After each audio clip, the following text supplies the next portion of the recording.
El propósito principal del programa Fuentes de Vida Eterna, o el concepto con el cual fue creado Fuentes de Vida Eterna, es poder ofrecer respuesta a esas dudas que existen basadas en el texto original de la Biblia. Muchas personas hoy en día se preguntan, ¿podemos confiar en la Biblia? ¿Podemos realmente creer que las traducciones que tenemos son correctas? ¿Existe una manera de comprobar si lo que me están enseñando con la Biblia es real? Pues Fuentes de Vida Eterna tiene el propósito de dar respuesta a todas estas dudas.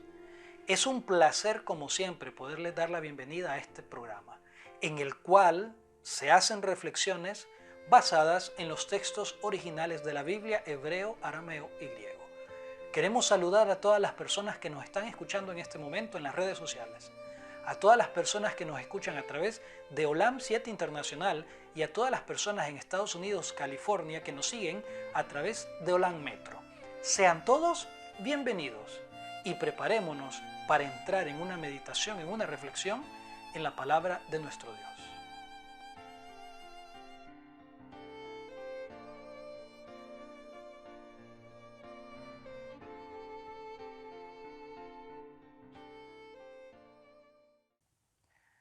Después de que el pueblo de Israel salió de Egipto y vagó por 40 años en el desierto y logra finalmente entrar en la tierra de Canaán, Moisés, poco antes de su muerte, decide dar un último mensaje al pueblo. Un mensaje en el cual Moisés anima al pueblo a mantener su fidelidad a los mandamientos de Dios. De hecho, el pueblo de Israel en este periodo de tiempo tuvo dos grandes líderes que son recordados como el que los hace salir, uno que los hizo salir de Egipto y uno que los hizo entrar en Canaán. Estos líderes son Moisés y Josué.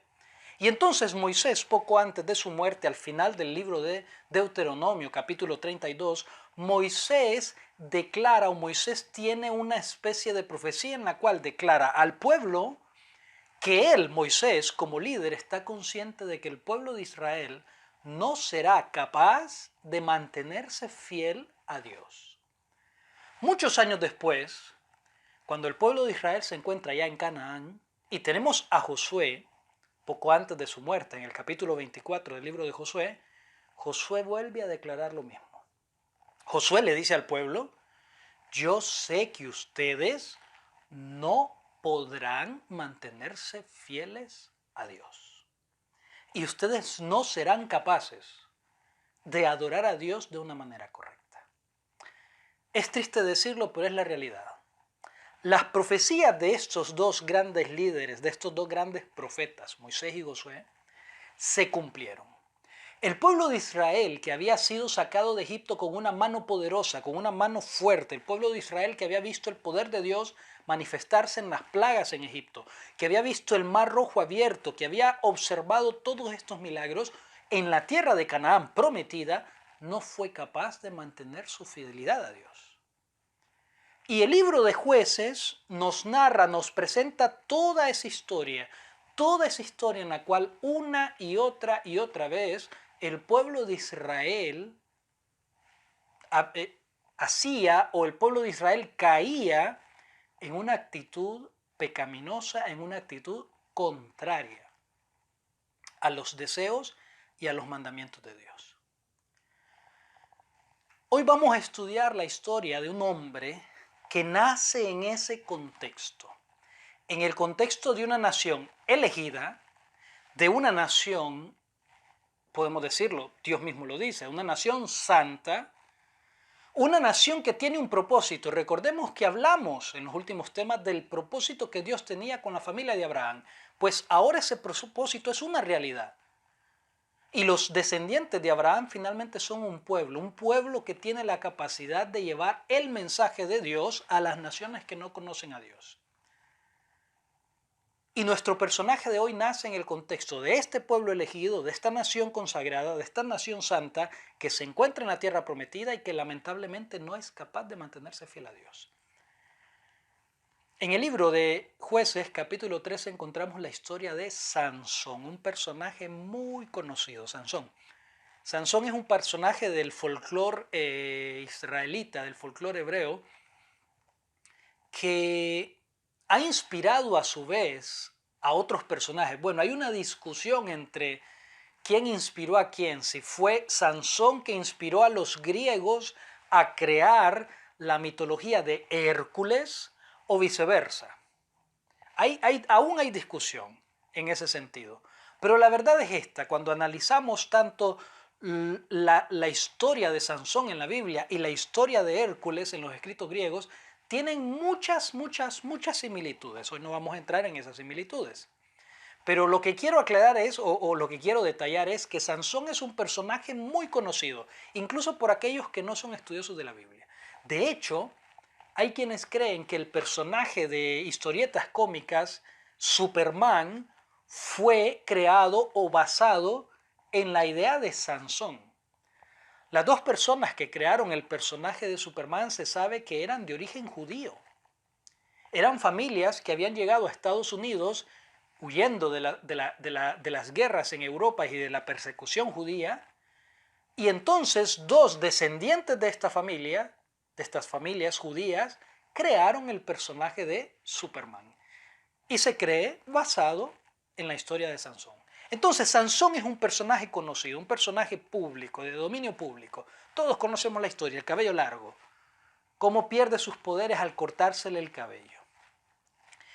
Y hoy estudiaremos algunos detalles de este capítulo 13 que nos introduce la historia de Sansón. No leeremos todo el capítulo, estudiaremos algunos versículos específicos y veremos algunos detalles, como siempre, del texto hebreo, que nos dan un mensaje, que nos tratan de transmitir un mensaje que lamentablemente se pierde en las traducciones.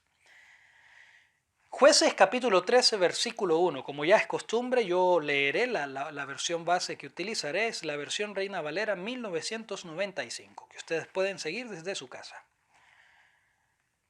Los hijos de Israel volvieron a hacer lo malo ante los ojos del Señor.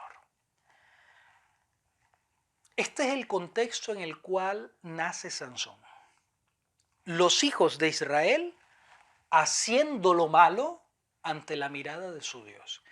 La frase lo malo a los ojos del Señor en el libro de Jueces se nos repetirá por 8 veces. 8 veces se nos presenta ese ciclo en el cual los hijos de Israel pecan, Dios los entrega o Dios los castiga y entonces naciones dominan al pueblo de Israel, el pueblo de Israel se arrepiente, Dios los libera, ellos se mantienen fieles por un tiempo y luego vuelven otra vez a pecar y comienza otra vez el ciclo. Pecar, ser dominados por otras naciones, Dios los ayuda, se mantienen fieles, vuelven a pecar. Ese ciclo se repetirá una y otra vez en el libro de Jueces. Una y otra vez. Y entonces la frase a los ojos del Señor, hacer lo malo ante la mirada de Dios, se repetirá 8 veces. Y es increíble, porque lo que hacía este pueblo no era una cosa oculta, no era algo que lo hacían a escondidas de Dios, no, lo hacían a la luz del día, a los ojos de Dios, en su mirada. No tenían temor de pecar abiertamente.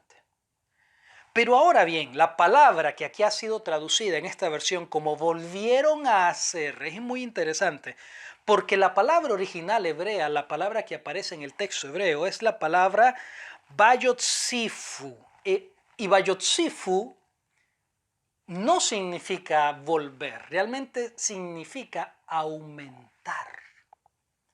Viene de la raíz que significa aumentar. Entonces lo que el texto realmente dice es, y los hijos de Israel aumentaron lo malo, hacer lo malo, delante de los ojos del Señor. Aumentaron. Ahora, el punto de esto, ¿por qué es importante? Porque ahora al pueblo no le basta con pecar, sino que aumenta su nivel de pecaminosidad. Aumenta las acciones contrarias a los proyectos a las leyes, a las normas divinas.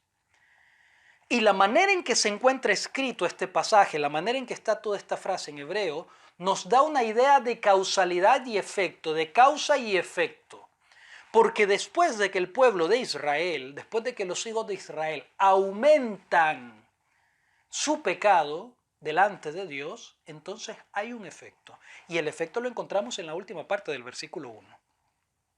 Como los hijos de Israel aumentaron a hacer lo malo, entonces dice que el Señor los entregó en manos de los filisteos por 40 años.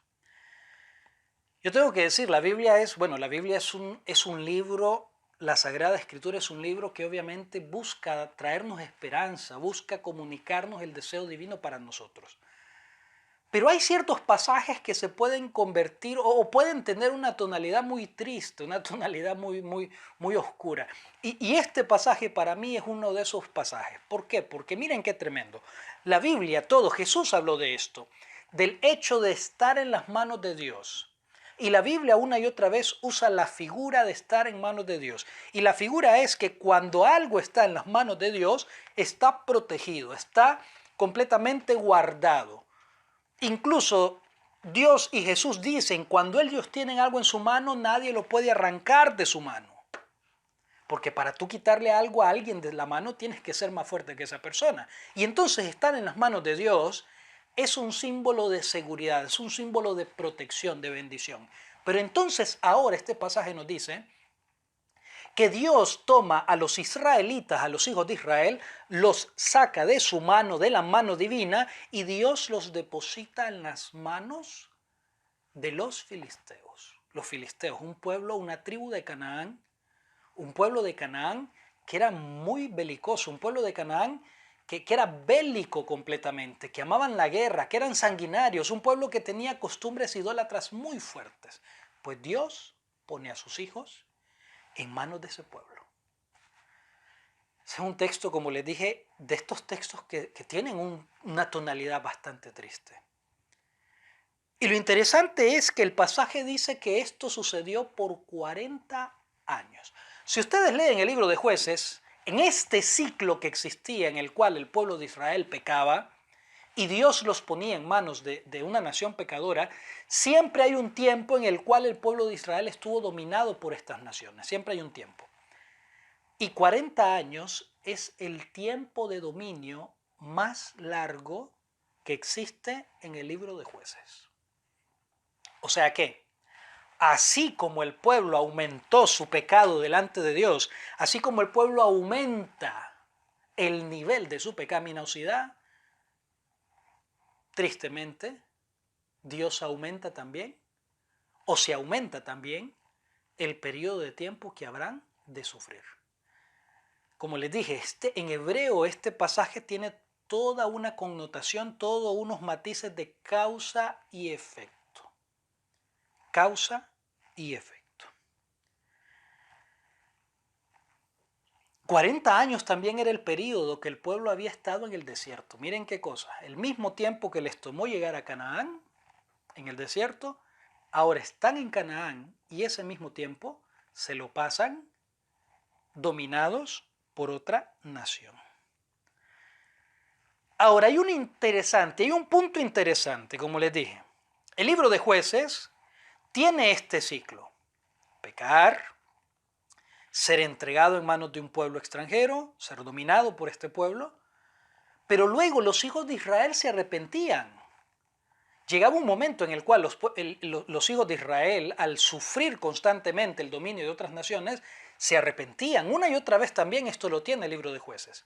Y cuando ellos se arrepentían, clamaban a Dios y entonces Dios les respondía. Dios enviaba a una persona para que los liberara. Esto aparece también una buena cantidad de veces en el libro de Jueces. Pero cuando leemos el capítulo 13, después del versículo 1, increíblemente este ciclo se rompe. Y por primera vez en el libro de Jueces no se nos presenta a los hijos de Israel arrepintiéndose y pidiendo la ayuda de Dios. Esta vez no lo hacen. Y al menos el texto no nos dice por qué. Pero el punto es que aquí el ciclo se rompe. Porque después de estar sufriendo el dominio israelí filisteo, los israelitas por alguna razón ya no acuden a Dios. Y esto es interesante, a mí me hace pensar. Yo fui criado en un contexto cristiano, en un contexto bíblico, y recuerdo que normalmente, no solo en casa, también en la iglesia, normalmente existe la idea famosa de, que no se dice muchas veces así, se da a intuir la idea de que si tú buscas algo y si pides algo a Dios, Dios te lo dará. Todos conocemos el pasaje. Buscad y hallaréis. Pedid y se os dará. Llamad y se os abrirá. Y es una fórmula interesante que se nos ha enseñado a todas las personas que tenemos una cultura o un bagaje cristiano. Si pedimos algo a Dios, Dios nos responde. Si insistimos, Dios responderá, escuchará. ¿Y qué pasa si no buscamos? ¿Qué pasa si no llamamos? ¿Qué pasa si no pedimos? Nadie lo dice, pero se da a entender. Bueno, si tú no buscas, no vas a encontrar. Si tú no llamas, no te van a abrir. Y si tú no pides, no te van a dar. O sea, con Dios funciona así. Pides y Él te da. Si tú no pides, Él no te da nada. Tienes que pedir. Pero cuando yo leo este pasaje, la lógica, si seguimos esta lógica de busca y encontrarás, pide y se te dará, entonces la lógica nos diría que así como en el libro de Jueces, cada vez que el pueblo de Israel pecaba y se arrepentía, Dios los escuchaba y los liberaba, entonces ahora que el pueblo de Israel no se arrepiente, o al menos el pasaje no lo presenta, no se arrepiente el pueblo de Israel, no pide la ayuda de Dios, entonces lo lógico es que Dios no responde, Dios no tiene nada que responder, nadie le ha pedido nada, entonces Dios no da nada. Dios no libera. ¿Por qué? Porque no se lo han pedido. Al menos esa sería la lógica, si seguimos este pensamiento de buscad y hallaréis. Pero qué interesante, a mí me encanta esto, ¿saben por qué? Porque por primera vez el pueblo de Israel no busca la ayuda de Dios. Pero Dios decide de igual manera resolver los problemas que tiene el pueblo de Israel. Esto es precioso, amigos. Porque esto nos dice que incluso muchas veces, cuando incluso tú no buscas la ayuda de Dios, Dios decide dártela. Incluso puede ser que no la quieras, pero Dios igual te la ofrece y te la da. Yo hablaba con alguien esta semana y esta persona me decía, bueno, lo que tú me dices, Vladimir, tiene un poco de lógica, tiene lógica. Porque la verdad es, ¿quién le pidió a Dios que enviara a Jesús a este mundo? Dios decidió enviarlo de manera voluntaria. Jesús vino de manera voluntaria. No esperó a que alguien le pidiera para enviar un Salvador. Entonces el principio bíblico, mis amigos, es ese, que Dios muchas veces, o la gran mayoría de las veces, o todas las veces, nos da incluso aunque nosotros no le pidamos. Igual Dios nos ofrece salvación y liberación. Y eso fue lo que Él hizo aquí. Pero no lo hizo de cualquier manera. El versículo 2 y 3 nos introduce a unos personajes interesantes. En Sora, dice acá. En la tribu de Dan había un hombre que se llamaba Manoa. Su mujer nunca había tenido hijos porque era estéril. De hecho, déjenme decirles que esto, la esposa de Manoa, que aquí es presentada como estéril, se volverá a presentar otra vez en el versículo 3, se enfatizará 2 veces más el punto de que esta mujer era estéril. Y ahora yo quiero enfatizarme acá. Porque un ángel se presenta a la esposa de Manoa, a esta mujer que de paso no se nos dice su nombre, no sabemos cómo se llamaba. Y en el versículo 3, este ángel del Señor le dice así: tú eres estéril y nunca has tenido hijos. Miren que se hace un énfasis, 2 veces se ha enfatizado y se vuelve a enfatizar una vez más, de que esta mujer era estéril. De hecho, aunque en la Biblia tenemos muchos casos de esterilidad y de mujeres que tenían, déjenme decirles que la palabra propia, la palabra que específicamente significa esterilidad, que es la palabra akará en hebreo, akará. Solo existen 4 mujeres en la Biblia, o en el Antiguo Testamento, perdón, para aclarar, solo 4 mujeres en el Antiguo Testamento son llamadas akará. Y estas 4 mujeres son Sara, mujer de Abraham, Rebeca, mujer de Isaac, Raquel, mujer de Jacob, y la esposa de Manoa. No se dice de ninguna otra persona, no se dice que era Acará. No se le llama estéril. Hay otras mujeres que se dice que, bueno, no tenían hijos, hay otras mujeres que se dice que no podían concebir, pero Acará, la palabra estéril, propiamente estéril, Acará, únicamente se utiliza para estas 4 mujeres en todo el Antiguo Testamento. ¿Qué quería decir Acará? Acará no solamente quería decir estéril. Acará, la raíz, tenía el sentido de cuando tú cortabas una rama de un árbol, significaba cortar, arrancar una rama de su árbol. Y también la raíz, acará, la raíz de esta palabra, tenía relación con la palabra que significaba escorpión. O sea que una mujer acará, por el sonido, por el significado de su raíz, de la palabra, no solo significaba estéril, sino que también estaba relacionada con una rama que era arrancada de un árbol. ¿Qué pasa con una rama cuando es arrancada de un árbol? Muere.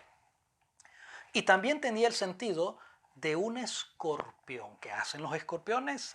Producen mucho dolor con su picadura y algunos incluso pueden matar.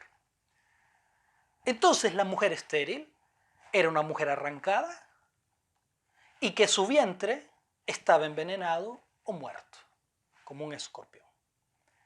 Eso significaba, o eso era el contexto, todas las situaciones que podían envolver la palabra Acará. Y como ya dije, solo 4 mujeres son llamadas así. Y entonces el ángel especifica la situación de esta mujer. Miren que nos da un segundo contexto. El primer contexto era que la nación se encontraba en un estado de pecaminosidad grande, habían aumentado el pecado. Y ahora el segundo contexto es que tenemos a una mujer que es incapaz de concebir. Pero el ángel dice, concebirás y darás a luz un hijo. Estas palabras tal vez a algunos les suenan conocidas.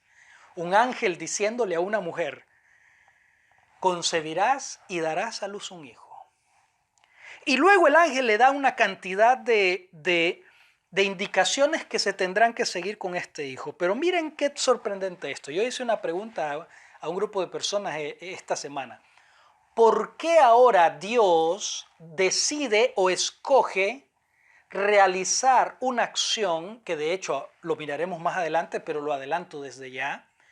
Ese hijo fue Sansón y ese hijo estaba elegido para liberar al pueblo. Pero entonces, ¿por qué en esta ocasión Dios escoge a una mujer estéril para liberar al pueblo? Y fue interesante porque entre las personas a las que les pregunté, hubo un niño de 12 años que me respondió así. Me dijo, mira, Vladimir, bueno, es porque creo que Dios quería demostrar el poder que tenía para liberar y para salvar y para hacer que una mujer estéril concibiera. Así de sencillo. Y de hecho la respuesta es esa. En esta ocasión, Dios escoge una situación verdaderamente crítica. Como ya les dije, el pueblo de Israel está viviendo el periodo más largo de dominio filisteo, 40 años. Y ahora tenemos otra situación crítica, una mujer que no puede concebir. Y ahora la pregunta es válida. ¿Qué es más fácil? Preguntémonos, ¿qué es más fácil? ¿Liberar a un pueblo o hacer que una mujer estéril conciba? De hecho, en la Biblia, mis amigos, ustedes encontrarán muchos ejemplos, muchos, de las ocasiones en las cuales Dios liberó al pueblo. Y de muchos métodos, usó muchos métodos, ejércitos grandes, a veces ejércitos pequeños, otras veces Dios lo hizo directamente con su poder, lo hizo a través de ángeles. Se encuentran muchos ejemplos de la liberación de Dios hacia sus hijos, liberándolos del horno de fuego, liberando a... Muchas veces encontraremos esto. Pero mujeres estériles que conciben, tenemos un número muy reducido. Y la madre de Sansón forma parte de ese número.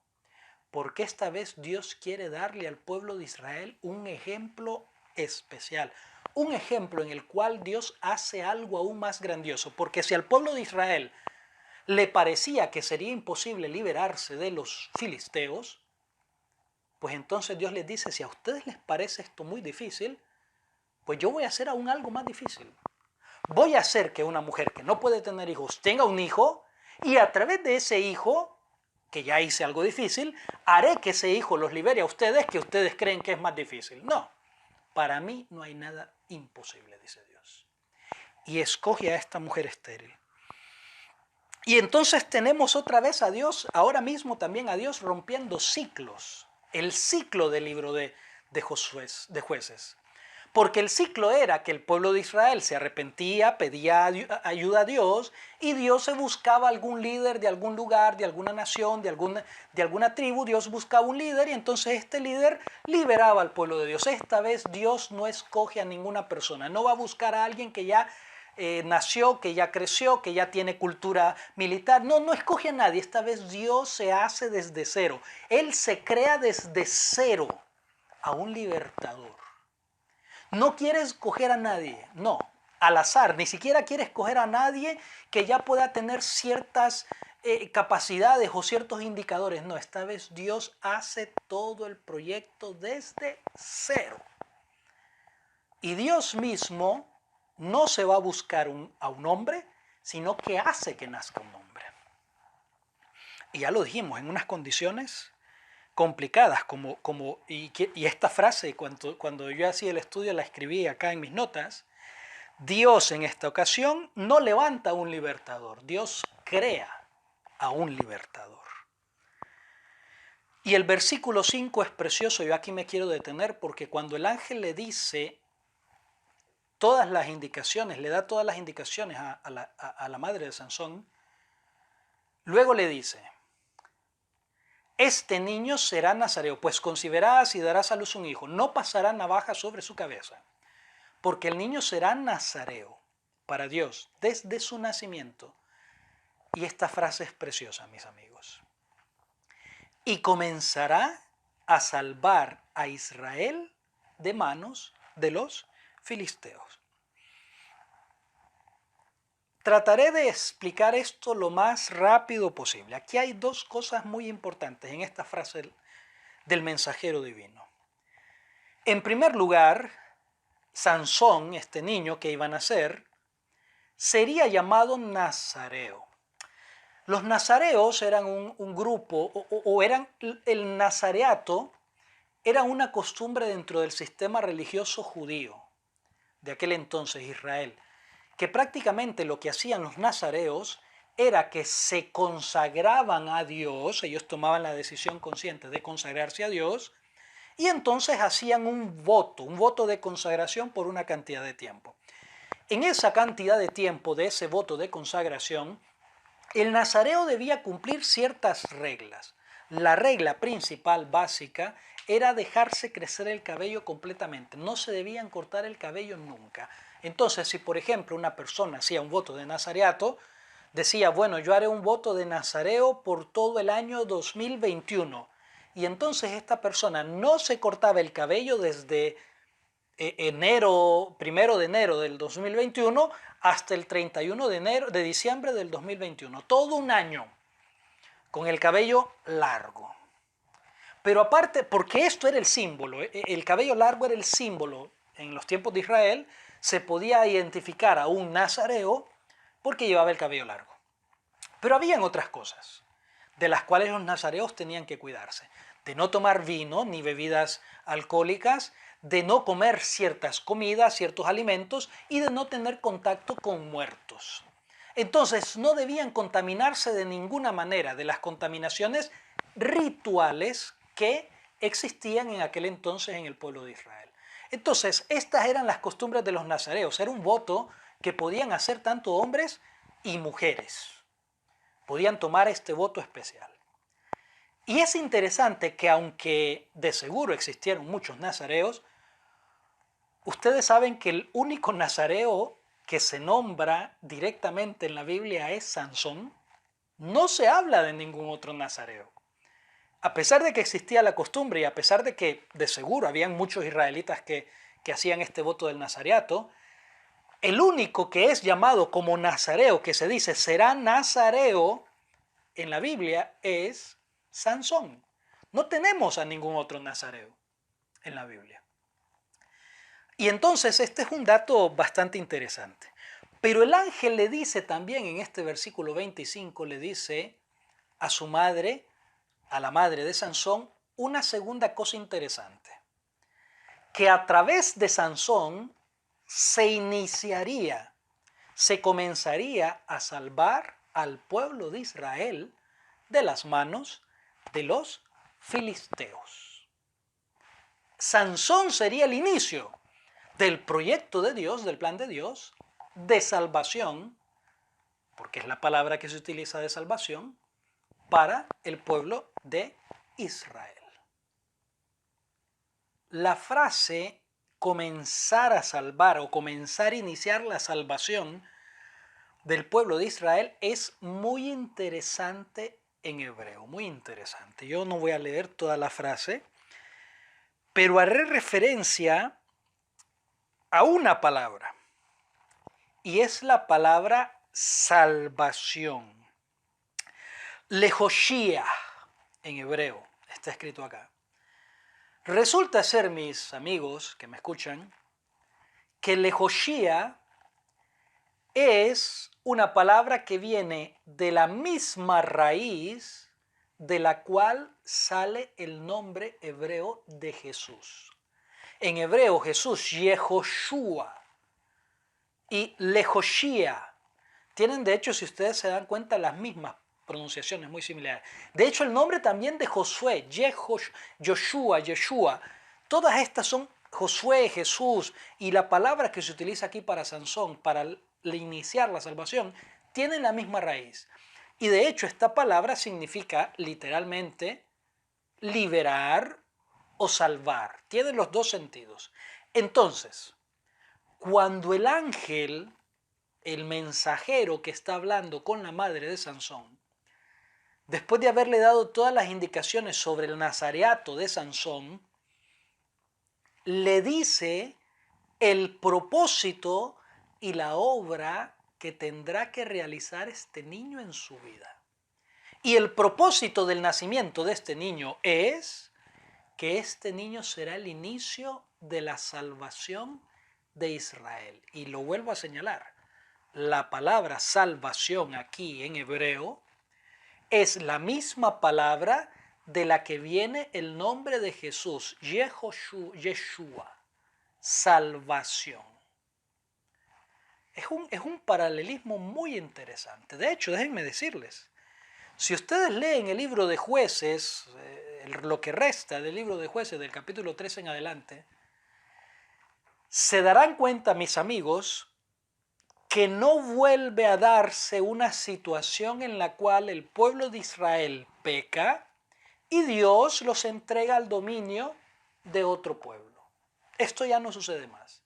De hecho, también se darán cuenta, si leen todo el libro y si llegan hasta Samuel, se darán cuenta que Samuel, esta salvación en efecto empezó con Sansón, pero fue Samuel quien la terminó. Y luego de Samuel, Saúl y David hicieron constantes guerras contra el pueblo filisteo, en el cual exterminaron casi al pueblo filisteo. O sea, lo que quiero decir es, después de Sansón, los filisteos y los demás pueblos que estaban rodeando a Israel ya no volvieron a dominar, a enseñorearse del pueblo de Israel. O sea que con Sansón se rompe otro ciclo, porque finalmente el pueblo de Israel alcanza un punto en el cual logra estabilizarse y logra de alguna manera liberarse de los constantes dominios, de los constantes acosos de las naciones vecinas. Yo lo dije, capítulo 13 de Jueces es un capítulo donde se rompen ciclos, todos los ciclos. Y vuelvo a reiterar en la situación, aquí el pueblo no ha pedido perdón, a diferencia de las otras veces, no ha buscado a Dios. Eso no significa que no se sintieran arrepentidos. No significa que de manera personal algunos israelitas no hayan orado a Dios. Pero simplemente el texto no nos lo presenta. Pero el punto es que aún así, aunque el pueblo no busca a Dios de una manera conjunta, todo el pueblo no se reúne para buscar a Dios, aún así Dios decide liberar a su pueblo. salvar a su pueblo. Eso es sumamente importante. Bien, en el versículo 19 en adelante tenemos, bueno, mucho más adelante del 19. En el versículo 24, ya estamos llegando al final prácticamente del tema. En el versículo 24 tenemos finalmente el nacimiento de este niño.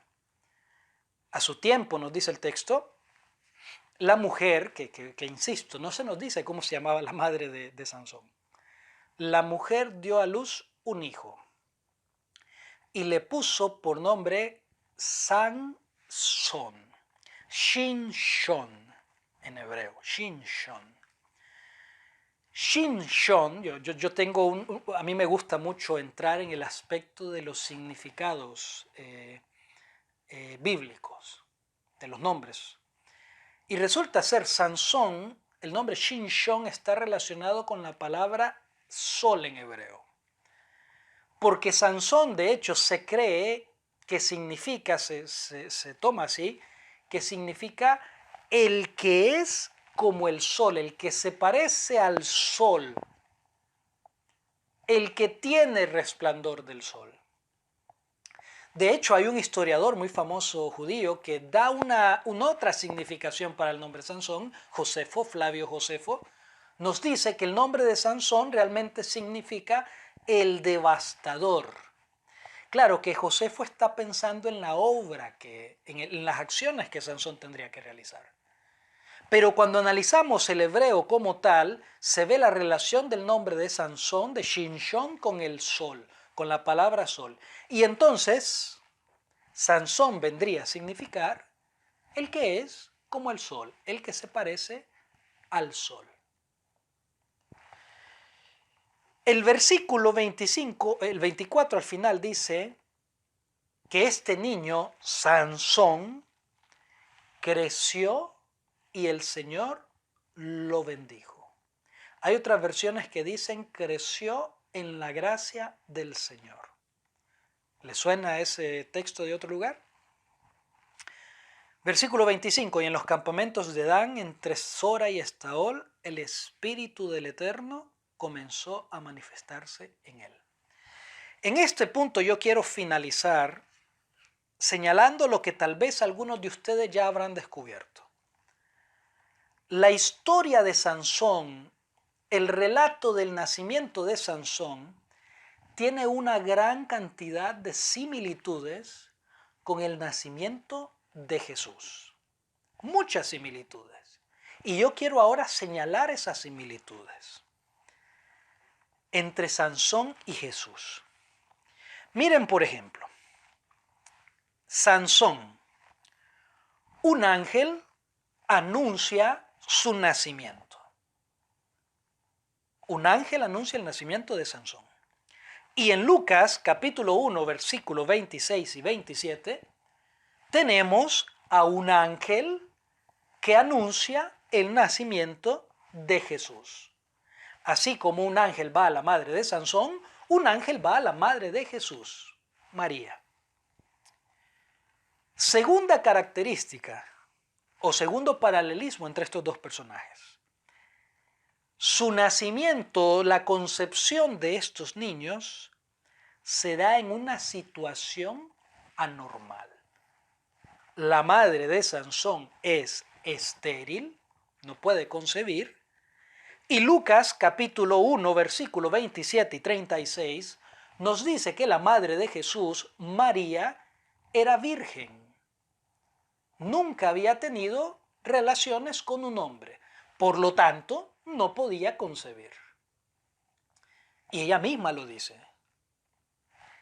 Así que nacen los dos o son concebidos los dos en situaciones anormales. El nombre de Sansón tiene una relación con el sol, ya yo lo dije, significa el que es como el sol, el que brilla como el sol, el que se parece al sol. Y Malaquías capítulo 4, versículo 2, hablando sobre el nacimiento del Mesías, nos dice que nacería el sol de justicia. Este es uno de los títulos de Jesucristo. Jesucristo es el sol de justicia. Entonces, mire qué increíble. Tenemos a Sansón, que es como el sol, el que brilla como el sol, y tenemos a Jesús, que es llamado sol de justicia. El nombre de Jesús, Yeshua, libertador, liberación, salvación. Y Sansón también nació con una meta, con un plan de salvación. Porque Sansón nace para liberar al pueblo de Israel del dominio filisteo. Jesús nace, lo dice Mateo capítulo 1, versículo 21, un texto muy conocido, que él salvaría al pueblo de sus pecados. Al pueblo en general, al pueblo de Israel, pero también a todo el mundo. Entonces los dos nacen en el contexto de una misión de liberación, de salvación. Sansón, el capítulo 13, versículo 24, nos dice que crecía en la bendición de Dios, en la gracia de Dios. Lucas capítulo 2, versículo 52, en cambio, dice que Jesús también crecía en sabiduría y en gracia de Dios y de los hombres. Los dos crecieron en gracia divina. Sansón, el versículo 25 del capítulo 13 nos dice que el Espíritu de Dios se manifestaba en él. El Espíritu de Dios trabajaba, obraba a través de Sansón. Y en Lucas capítulo 1, versículo 35, tenemos que el Espíritu de Dios también se manifiesta y se apodera de Jesús. Jesús es lleno del Espíritu. Los dos nacieron en ciudades de Judá, de la región de Judá, porque tanto Sora como Belén, donde nace Jesús, las dos ciudades eran de la tribu de Judá, pertenecían a la tribu de Judá. De hecho, estaban casi a la misma distancia de Jerusalén. Y finalmente, entre las similitudes que yo logré encontrar, cuando estos dos nacen, cuando Sansón nace, el pueblo de Israel se encuentra en un nivel de pecaminosidad muy alto. Cuando Jesús nace, el mismo pueblo de Israel también se encuentra en un nivel de pecaminosidad muy alto. Y por último, para finalizar, nacen en un contexto de control extranjero. Cuando nace Sansón, Israel es dominado por los filisteos. Cuando nace Jesús, Israel, Judá, es dominada por Roma. Entonces podemos ver la cantidad de similitudes que aparecen entre Sansón y Jesús. Es increíble.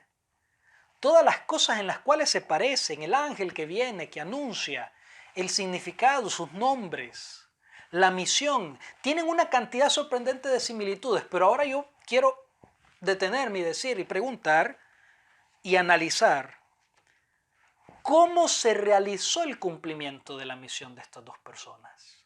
Visto que tenían tantas cosas en común, visto que sus historias inician de manera muy similar, lo interesante sería ver cómo finalizaron esa misión de liberación. En el caso de Jesús no hay discusión. Jesús alcanzó éxito en su misión de liberación. Jesús alcanzó éxito en lo que Dios le había comisionado a hacer. ¿Y qué pasó con Sansón? Mis amigos, lamentablemente la historia de Sansón nos dice que Sansón no cumplió de manera adecuada y perfecta la misión que Dios le había encargado. Sansón lamentablemente desarrolló defectos de carácter que le imposibilitaron ser utilizado al 100% y al máximo de sus capacidades por Dios. Donde Jesús triunfó, lamentablemente Sansón fracasó. Porque no se convirtió en ese libertador completo que Dios quería que fuese. ¿Dónde estuvo la diferencia? Decisiones. Sansón decidió de manera consciente tomar todos los dones que Dios le había dado, todo el talento que Dios le había dado, todo el milagro que existía alrededor de su nacimiento. Sansón lo tomó y no lo utilizó de una manera adecuada. Jesús, en cambio, lo utilizó de una manera adecuada. A pesar de esto, quiero terminar diciendo cosas preciosas y positivas que yo quiero que cada uno de ustedes guarde en su mente y en su corazón a través de este mensaje. Mis amigos, no importa cuánto nosotros pequemos delante de Dios, no importa cuánto podamos aumentar nuestro pecado, y lo que voy a decir quiero que lo entiendan bien. No importa cuánto el pecado aumente en nuestra vida o en este mundo, Dios siempre tendrá un plan de salvación para todos nosotros y para este mundo. Siempre. Sin importar que el pecado aumente, sin importar que la maldad aumente, sin importar que tú y yo nos volvamos cada vez más malos, Dios siempre tendrá a la disposición de aquellos que decidan aceptarlo un plan de salvación siempre. Siempre. Porque no quiere decir, como dijo Pablo muchos años después de Sansón, no quiere decir que porque yo peco, tú pecas, o porque aumentamos la maldad, no quiere decir que entonces Dios ya no puede salvar. No. Lo que yo estoy diciéndote es, no creas que porque tal vez hay mucha maldad a tu alrededor o en tu vida, no creas que Dios no tiene un plan de salvación para ti. Hay un plan de salvación.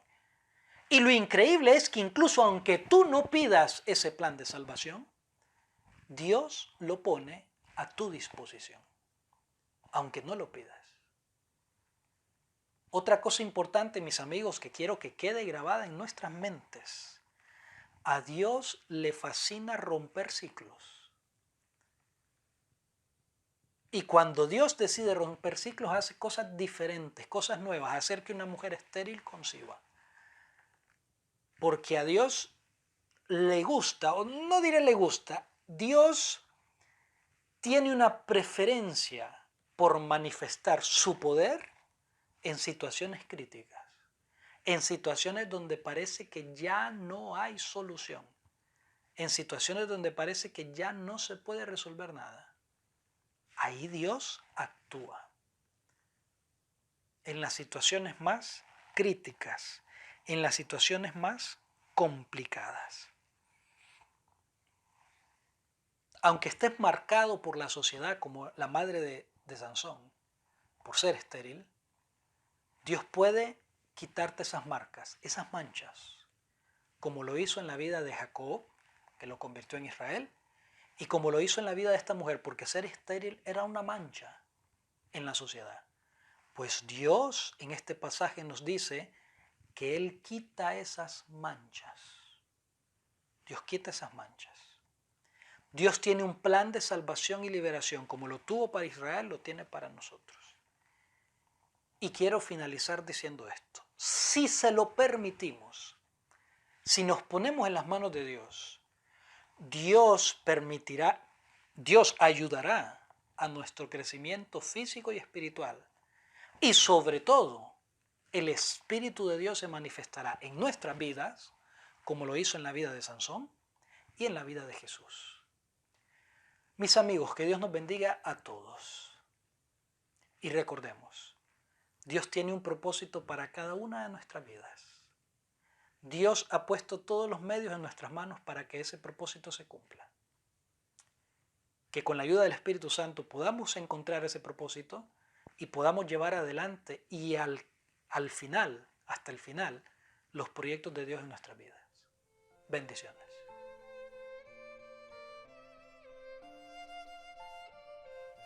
Bien, hemos llegado al final del programa de esta semana. Ha sido un verdadero placer poder compartir con ustedes este tiempo, estas meditaciones.